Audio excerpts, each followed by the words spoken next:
Good day guys, this is your admin AJ again. So this is my ARM Vector 2. So I have a new project for now. So uh, I will staple the polymer receiver.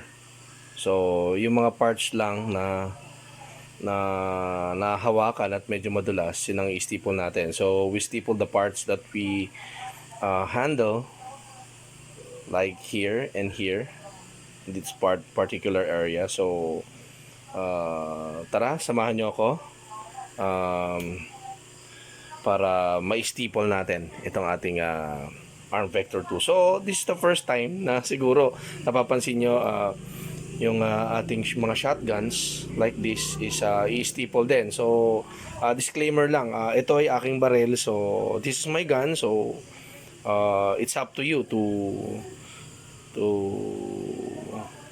make it with your own gun also. No, yun lang, disclaimer lang. Kung gusto niyo gayahin or sa tingin niyo hindi maganda, okay lang, pero para sa akin is para lang ma-express ko lang yung art ko. So tara, samahan niyo ako at i-staple natin to.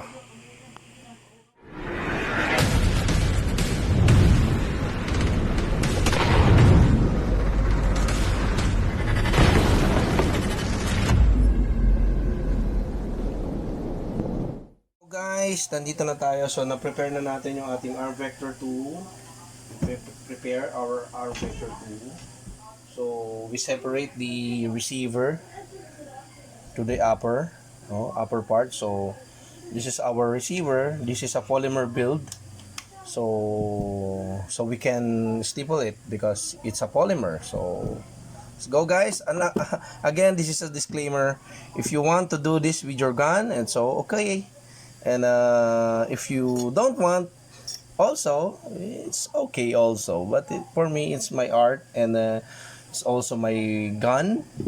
So I'm happy with it. Okay. So I will share with you how to staple it. Okay. Maraming salamat at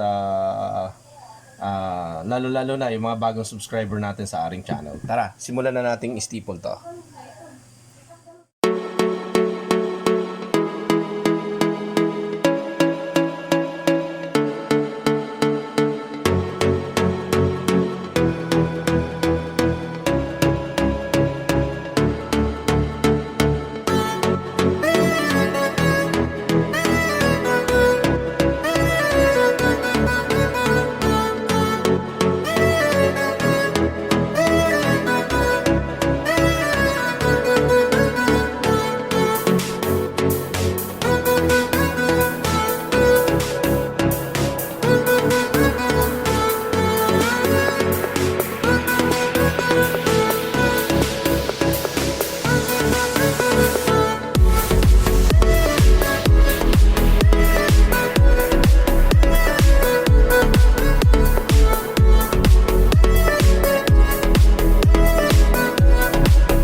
So guys, here's the finished product of my stapling. So my ARM Vector 2. So yan, tapos na siya. So I assemble it. Okay. So tara, buuin natin at tingnan natin kung gaano siya kagwapo. Okay. So let's assemble it.